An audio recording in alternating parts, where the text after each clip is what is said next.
Welcome back to the Block Party with Dan Girardi. My name is Seth Kushner. We are joined, of course, by Dan Girardi. How you doing, man? Good. Thanks for having me again. I appreciate it. We love having you here. And today we are joined by, I believe, our second Hall of Famer on the Block Party, Dave Andreychuk. Andy, how you doing, man? I guess Espo's the first? Yeah, absolutely. He had to be the first. Of course he had to be first. Of course first. he had to get on here and say his piece first. Have you and Espo ever gotten into it before? Ever had any intense hockey conversations? Oh, absolutely. 100%. Espo's very opinionated on his game.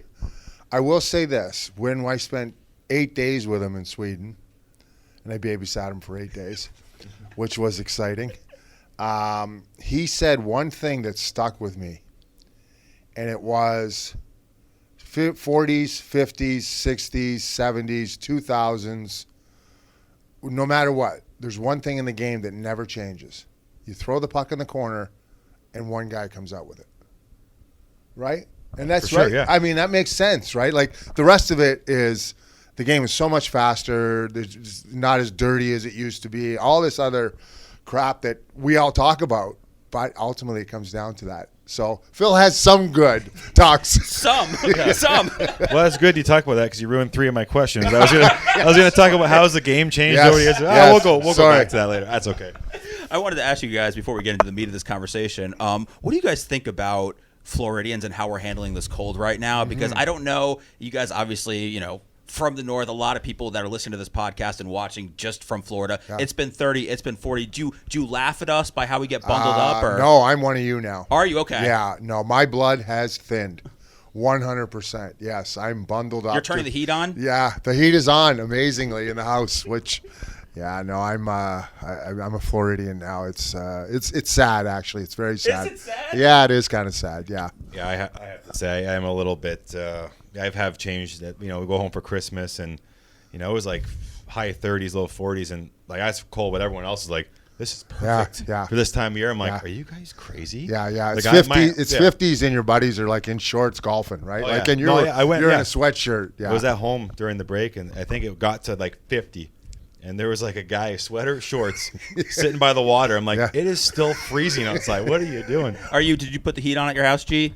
Yeah, first time in 3 years, woke up in the morning with the kids to go to school, and I was like, wow, it's cold. Look at the temperature. It was like 60, like 59, 60. I'm like, okay, I got to turn on the heat. So I, put on the heat, but just like 67, just to get some heat flowing in there. But out in the main area, we got it at 72, so the kids can actually survive. Yeah, right.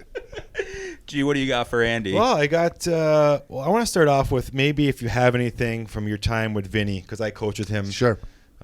Any little funny thing you could tell us? Obviously, you can't go into some better stories, but anything I can. No. I mean, first off, when I first got here, 99 season, you think about me signing here, I was already 38 years old.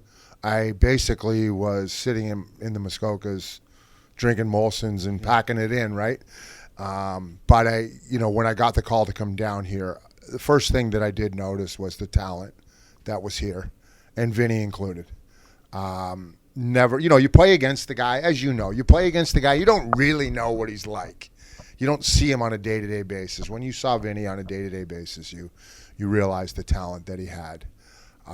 I will say this, that, we all know about the struggles that happened with him and Torts and kind of the learning curve and growing up and, becoming a pro. All that, there's plenty of stories about that.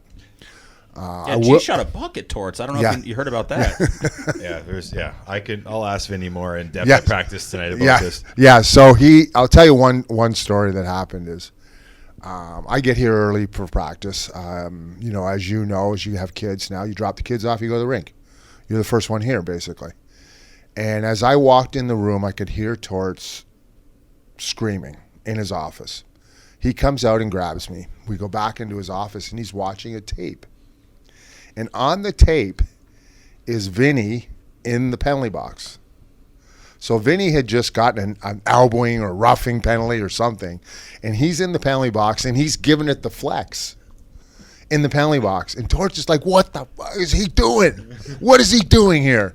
And I'm like, well, my guess is he's got buddies in the stands, and he's giving them the flex, right? Like, what the hell? Who cares? So that's how when you think about John Tortorella, that's how intense he was about the game, was watching, his star player in the penalty box. Yeah, he liked to watch everything. Yes. It could be plays happening here. It's like, what are the D doing down here? Are they getting up the ice? Are they, shaking their head? Or, like he's really watches everyone. Yeah. And, that's why, I don't want to talk about today, but like that's why Columbus is doing really well. Yes, right absolutely. Like, they got a lot of guys out, and lost a lot of guys, but he's got those guys bought in, and it's all the details. And there are times during our video session he would stop it, and one of the things that you would talk to everybody that I said, the worst answer is, and even as your kids get older, you'll figure this out, is that you don't say, I don't know. That's the worst answer. Lie to the man. Say anything. He wants something back. He wants something back. So there was another time that I think Eric Stahl had just scored a milestone goal or something. And at the face-off, right after the goal, Vinny leans over and gives him a little, love, right? Whatever. And Torts stops the video in front of all of us and says, what the hell are you doing here? And Vinny goes, well, I just congratulated the guy, which is a no-no. Yeah, Torts hated guys like cutting deals. Yes. At the face-off. And, right. He just hated any type of interaction between the two teams. He just said, hey, that's for after the game or whatever. How was your overall relationship with Torts? It was great. It really was. I mean, if I look back on it, there was some rocky times at the end, I think. I think he understood who I was and what we did. There were times it was us against him, and he could hear it through the vents. Trust me, I was in that room, and I could, when you go back into his coach's office, what is said in the room, he can hear you. I better forward that on to the boys. Yeah. Let me get on the group text right now. Stammer, stop yelling at Coop. Yeah.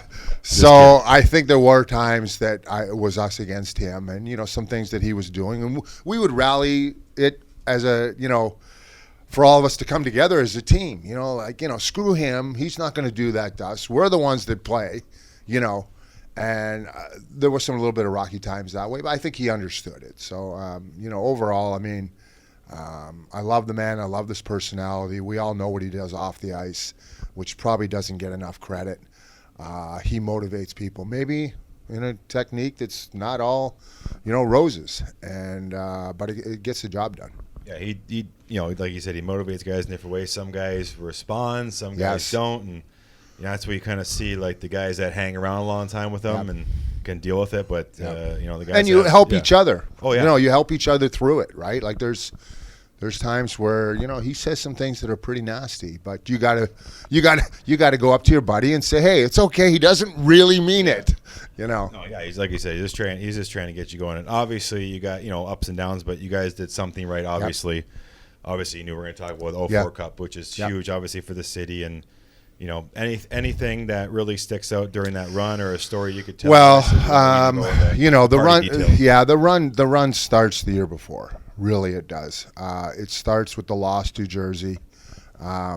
We went around against Washington in 02-03, and that was big for us. I don't think that that was the first playoff win for the franchise. We were down 0-2 in our building. We lost the first two games, and we came back against Washington and we won 4 straight. That was the first step to me for all these guys to understand what it took to be in the playoffs. And then we went against Jersey the next round. Jersey ended up winning the Stanley Cup that year, which you like to lose to the winner. Yeah, you don't mind that. Yeah, you don't mind losing to the winner. But we were a young group that just wasn't ready in the playoffs, and we took some penalties and undisciplined, and they beat us in 5 games. And I think from that point on, everybody wanted to get back to the playoffs again. Hey, we want another crack at this, because we knew we had the core group together. Times have changed. Salary cap was not an issue back then. So if you wanted to sign guys, which Jay Feaster signed everybody to come back, and then we had a great year going in to 04. That's where it all started. I want to know, because we've talked a lot about, superstitions and rituals. Yeah. Anything during that cup run that you did? We've heard about guys that don't wear socks. We've heard about guys that don't wear underwear under their suits. Like any crazy rituals or superstitions that you had going through that run? Those that have played with me, they know that I'm an afternoon walker. There are times that I go to bed, not necessarily every game, but I go for a walk. And regardless of where I am, St. Louis, Montreal, I've walked under all that. So here's Game 7 in our building. We're staying at the Marriott across the street, and I got to go for my walk, which is not easy to do with all the fanfare around. And so you guys still stay at hotels when you have home games? the playoffs at home, yes. I'm hoping Coop can get on that campaign, but we'll see. He hasn't done it yet. I like it. I like it. I think it puts the team together, gets you away from all the shenanigans that are going on in your household. You don't have, let your wife or let somebody worry about your tickets and everything else. I enjoy it in the playoffs, and I've done it with multiple teams. But anyway, I have a hometown buddy of mine that is in town, and I call him and says, "Dude, you got to come pick me up. We got to go for a walk." So we were actually walking West Shore Mall at about 1 or 2 o'clock on Game 7. And, it's kind of, everybody's like, is that him? And you're walking through the mall, and, I'm mall walking. So, and then, obviously I get up and I go back into the hotel, and I get up at 4 o'clock, and I walk downstairs. And one of the cool stories that I do tell, and I still don't know this person's name, but anyway, I walk downstairs in the Marriott, and I go to the coffee shop, and which I did every game day. I walk up to the coffee, double cream, so I walk over it, and the girl hands it to me, and she says, "Good luck tonight." And I said, "Great, I just want to let you know, I'm not working today. I only came in to give you your coffee." Oh, Can you talk about pressure? Right? Oh, yeah. Yeah. Oh, wow. Yeah, which was so cool, right? Apparently she's from Plant City. I don't know who she is. Well, we're but going to find her now. We're going to find her. And she came in and gave me my coffee, so that, set the tone for the night. She's responsible for this. Yes, for the she cup, is. I think. Yes. The lady from That's Plant pretty City. cool. That's really that's pretty impressive, actually. Do you have thoughts on playoffs and whether you should stay at the hotel or stay at home? What did you guys do? We did it a little bit in New York. I'm up in the air, really. I never really got distracted at home, or we always had a good relationship, me and my wife. Like, game day, you know what, you gotta take care of the kids. I'll go have my nap, go get my coffee, whatever. But I think sometimes some guys get a little all messed up, like you said. Worrying about tickets. You got buddies in town. We got this and that, but. Also, you have your routine, right? You don't want to screw up your routine, and I agree with this group that we have now, is that they've played so well at home. Do you really want to change that? Yes and no. Yeah, you have, and you want to stay on that routine, but this is the playoffs. Yeah, you want to try to figure out something to get you to that next step. So I'm a big fan of it, to be honest with you. I think it puts the guys together, for starters. I think you all kind of rally together.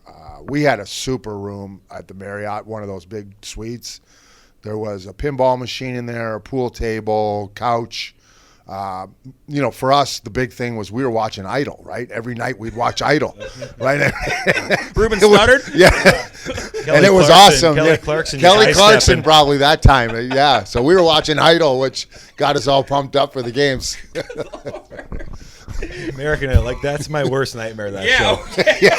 Like, I can't. It's maybe like the regular competition is okay for me, but like the auditions, everyone knows I don't like to watch like uncomfortable things like that. Like I like turn my head away. I start sweating. I can't watch people just embarrass themselves. It's crazy. We're finding out what fueled the cup run was American Idol and a Plant City barista. Well, I had down here. I had obviously talked about how the games changed and amenities and all that, but 2004, you guys got pinball machines and stuff. Yeah. Right now in our hospitality rooms, we got some PlayStations. Yeah. No pool tables and stuff like that. So obviously, you guys are doing something right here. But are you jealous of anything that the players have access to now that you wish you had access to? Maybe when you first started playing. Any technology or any? No, I don't know. I guess you watching the games and the guy turns and he's looking on the iPad. I think that would help, actually. I think it would. I mean, I don't know what they're actually watching. Like, are they watching the play or? I don't know. It's like funny videos of animals They're falling. watching Family Guy or something, you know. They got the Simpsons just like, oh, look at Homer. Yeah, but I'm assuming they're watching the play that just happened, and I think that could help. Actually, I know for me, when you get a puck in front of the net, you're not sure exactly where everybody is, and then you think, man, I had some time here. I think that's one thing that when I watch, and Braden Point, it's pretty much every shift, is it not? Yeah. I think he watches it every shift. And I think I don't know what he's watching, but that's what I would be watching. Well, I think that helps more than just continually going through the game than after the game or the next correct. day. Like, oh, look how much time you had here. You'd be like, well, that would have helped, right? Like the next shift. Or I think that's really a really cool part of the game these days for sure. And that's one thing that this staff has, and I've talked about it a lot on television, is that the in-game changes makes this team different. Like, they can change their game in-game, which not most teams. You're watching a video after, hey, listen, next game we need to forecheck like this a little better.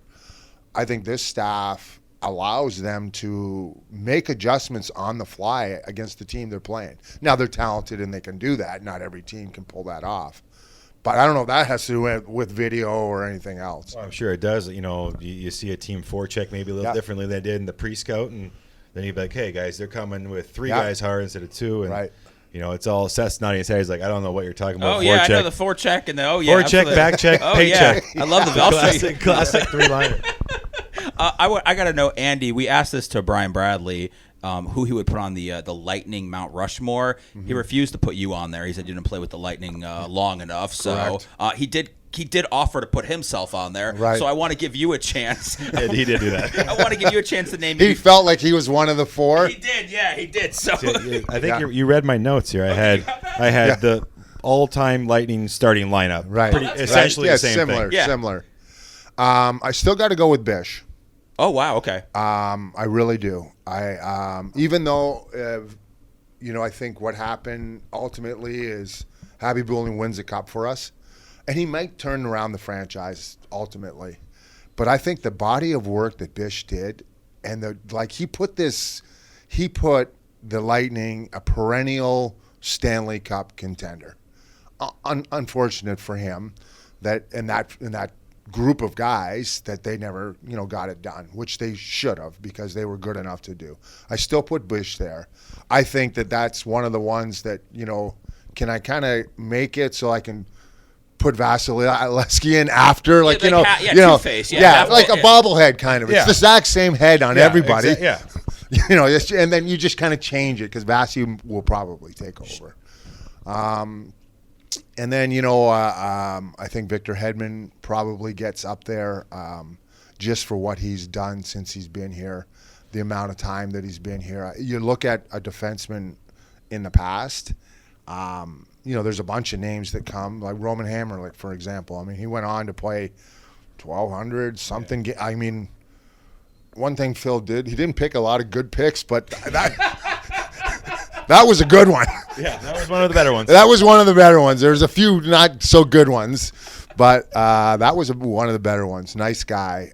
And then you look at maybe Pavel Kabina is maybe the next guy that was here the longest that, had some success. There's not a lot, but I think Hedman kind of trumps all of them with some of the accolades he's getting through the whole league. How many years was Dan Boyle here? Just like a handful, or? Yeah, he was here probably 6, 7, which Boyle would ultimately have been there if he was here longer. Now Brian Bradley, he doesn't sound like he's going up on this list today. Well, he's on the backside. He's patrolling the rear. Yeah, he's over the hill. There's another little couple of things on the other side, and maybe Brad's is there. But hey. Does this franchise, when you think of Brian Bradley, he's the start, right? Like he's the one that Phil, gets in the entry draft, or how did they ever do that? Phil didn't even want him. His brother wanted him. Right. Yeah. And the expansion draft? Yeah. But there was another kind of draft too, and I don't know if Brad's was in that one. But in the expansion draft, they get Brad's, and he actually turns out because he was a good junior player, to be honest with you. He was a good player. And I think he needed to be that guy. everywhere he went, he was kind of, wasn't the man. He got here, he was the man, and he did some good things for sure. Who do you have up front for this starting lineup here? Yeah, You think? well, I think first and foremost, it's got to be 26. I really do. Maybe not the top numbers, good numbers, obviously, Hall of Fame numbers. So, you think of Vinny as the face of the franchise, but the engine is Marty St. Louis. And to me, that is a guy that, he's a warrior. He's the guy that gets it done for us. And not even for me personally, because after I left, he was still getting it done. And then, Vinny has got to be right up there too. He's the face, right? He's the first guy that, unfortunately, he's not quite the Michael Jordan, but he's Scottie Pippen? Yeah. Nothing wrong with Scottie Pippen. Yeah. He was good. How did you find out that you were getting into the Hall of Fame? Was it a call? Did you get a heads up that they might be calling you? I guess you understand when the selection committee is there. You figure when TSN is going to put it on the air. So it's got to come sometime before that. When I had no idea when it was. When I was on the 275 actually. So I was on my way to pick up my wife from the airport when, it's a 9:05. And you're like, holy shit, this is happening. Right? This is happening. And I pulled over right away, and here it's Lanny McDonald. So I guess it's, it's one of those calls that, or you don't know how you're going to react. You think about it in your mind of holding the Stanley Cup, but what actually do you do when the time comes? It's the same thing with the Hall of Fame call. Wow. So did you think that you deserved to be in the Hall of Fame when you were done, or was that something that you weren't too concerned with? No, I wasn't concerned. I pretty much knew it would take a little while. But the numbers were there, and it's hard to not put somebody in eventually. I was the only thing that mattered to me is that my parents were upright, right? That's the only thing that mattered. I wanted to make sure that they were around for it, not 6 feet under where I'm thanking my dad, but he was there for it, and that to me was the most important thing, and that happened. So that's all that mattered. I feel like I'm waiting a long time for that call. But what I'm still waiting for is a call. Nobody prank him with a 905 area code. Well, that's my 905 call 2 all the o'clock. time. That's my home phone number. But 2 o'clock on the selection day, maybe it's. Yeah, no, I'm still waiting for the Welland Sports Hall of Fame to call me for something like, geez Louise. Well, that's going to happen. And That'll happen this summer. I'll just go put my own jersey up there in the rink. Is that barn still there? Yeah, the Welland Arena. Yeah, the little youth arena and the main arena with the stands is there. That's when we move home next year. That might be our home rink. So that'd be kind of cool to coach my son in that rink. And so when I play, I'm from Hamilton, which isn't far from there. We don't go the other way to play. Toronto and all that. We come this way, which is Niagara Falls, Welland, St. Catharines. Many times we scream down the QEW, my dad and I, to try to get to Welland for. And then you get there, oh man, it smells in there, right? It smells musty. Yeah, I think that was in the 70s. I don't know. Well, it's still in the late 80s, early 90s. It was pretty much the same thing. I think they did put a little AC system in there or something, but some filters in there or something. Yeah. Dave, how much does the statue outside Amalie mean to you, and how often are you posing by the statue? Never pose by it. Never pose? Okay. No, never pose by it. It is kind of interesting. I have taken a few pictures of people at the statue, not even knowing. Like they ask you to take a picture? picture? Can you take a picture as I'm walking into the office? You take a picture of them. You're like, whatever. Yeah, I don't say anything, just take the picture. Oh, yeah, that's good. I look at the statue not as myself. I look at as that team, and the celebration for the community is really what I look at that. Yeah, ultimately, there's a statue of me, but that doesn't represent me. It represents this franchise winning a Stanley Cup. That's all I think about. And sometimes it's hard to swallow. I'm still alive, right? You got a statue. After that party, you're still alive. Yeah, exactly. And I'm still alive after that. Still ready and kicking. I got some here. Yeah, go ahead. Where was it here? Sorry. Oh, God. Just have. I know a lot of the guys I play with. I have some favorites. You played a really, really long time. Maybe a couple of guys that really stick out as great teammates or great guys? I'm sure there's a million. There is a lot of guys that I played with, obviously 20 plus years. I think about the guys now that are still in the game a little bit that you kind of hear about that maybe are, your fans still can relate to them. I think the connection with Doug Gilmour was huge for me. 12 years in Buffalo. You go to Toronto, which basically is my hometown team, and you find some chemistry with a guy that basically I have to do nothing but stand in front of the net, and he shoots it off my stick half the time. Just a really good player. I think and even a better guy. We partied a lot. We had fun together. We had some success together. He'd be definitely in the top 5. Maybe one guy that you wouldn't think of, just got a job in Minnesota. It'd be Billy Guerin. Billy G. When I went to Jersey, we hung out together. I mean, he was a younger guy at the time. He was actually babysitting my kids, which that made me happy too. But he, he's a super guy. Really, obviously a good player. He's a Stanley Cup winner, and he's done well. He's done well after. You could tell he's a guy that, loves the game, smart, and he's still in it. So good times with Billy Guerin for sure. Well, it's funny you brought up Dougie Gilmour. Yes. My Leaf story here. I'm super fanning Dave right now because growing up, born in '84, watching the Leafs all the way up.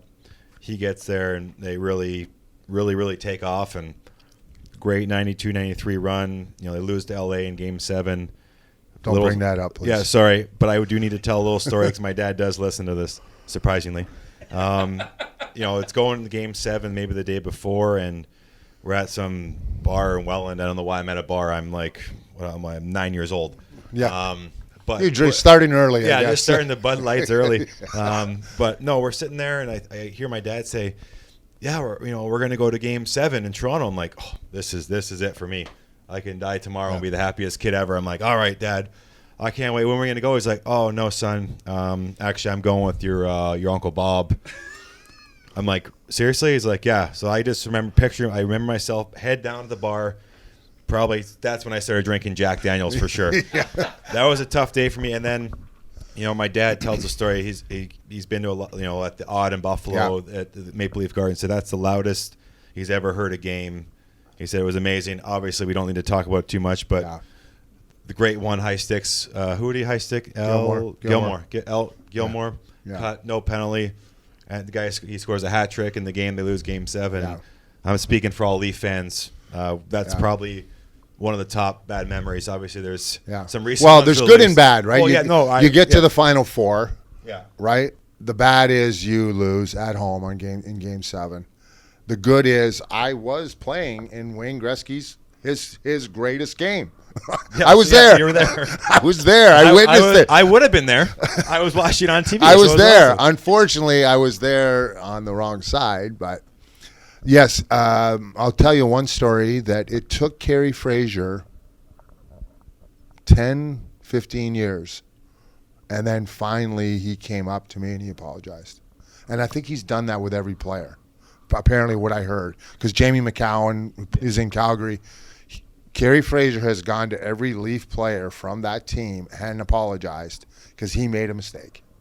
And Gretzky cuts Gilmour on the face-off. We ended up losing Game 6 in LA, and then we went on to lose Game 7. But just imagine, we all think about, as Leaf fans and even, all of my buddies too, is that would have been a Montreal-Toronto final, which that would have been the best off the charts. Off the charts. So, unfortunately, Wayne Gretzky got in the way. Did Uncle Bob ever make it up to you, G, for taking your ticket? I think that might have been the last time we spoke. No, I don't know. Honestly, I think I got. No. I just want to. I'm judge. I don't know. I don't know where I'm going with this question, but a lot of guys these days, crazy summer training, so intense, like 0 days off, pretty much.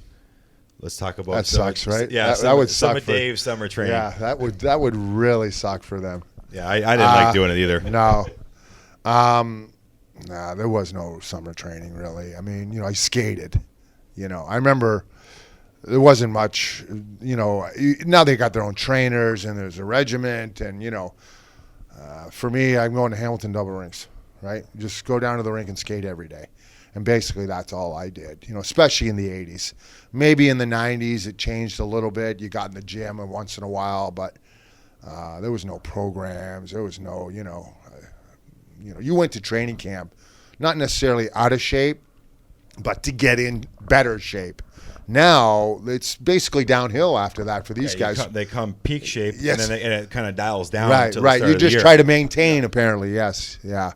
Marty told me that. He says, what are you working out for, after a game? So I'm just maintaining. I was like, all right. Yeah, when he came to New York, like I've never seen a guy work so hard. Yeah. Like that guy, the absolute tree trunks he had for legs. Yes. And he was, I really enjoyed my, year and a half or so with Marty, and I learned a lot from him. I actually called me the other day about some minor hockey advice, coaching advice, and there you go. And, he's an expert at that now. Yeah, he loves to talk about that. And well, when you think of all the great players you played with, there is one common denominator: they worked their asses off, every one of them.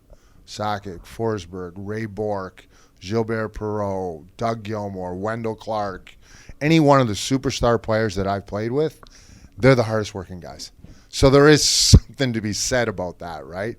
And it's the same thing that's going on in this dressing room too, right? Like, superstar players are the hardest working guys. There's a reason why they are. Yes, they're talented, but everybody in that room is talented. It's the next level. Yeah, no one's ever satisfied. A guy like Vasi could win the Vezina every year. He's out there 30 minutes after practice taking shots, working on this.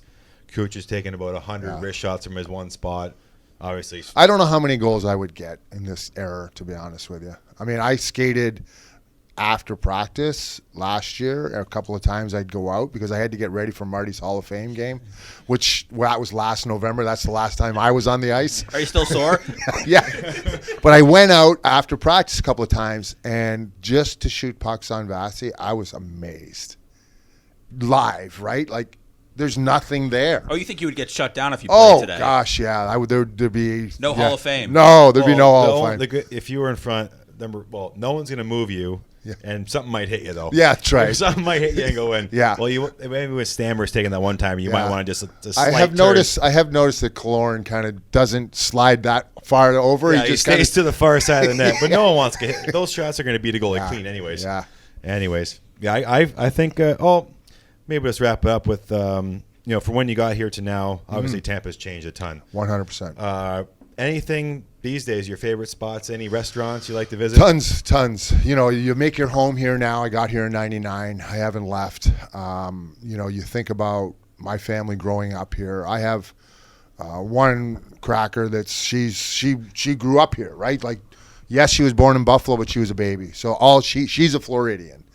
The other two were born in Buffalo. Half their time was basically up north. So you have your family here. That's the one thing that we all talk about Florida and what does it bring for, I think my family has really enjoyed Florida. I think we've enjoyed the weather. We're spoiled because we get to get out of here when it's, Africa heat, right? At 120 degrees, we get to leave, right? Not me, I'm stuck. Yeah. Some people have to go through that. We get to go up north a little bit to get a little bit of a relief, but I just love the area. I really do. And I'm super excited about where our franchise is and where it came from. 99 in Christmas, my dad comes down. We were going to buy a jersey. We could not find a jersey. Everywhere we went, there was no jerseys.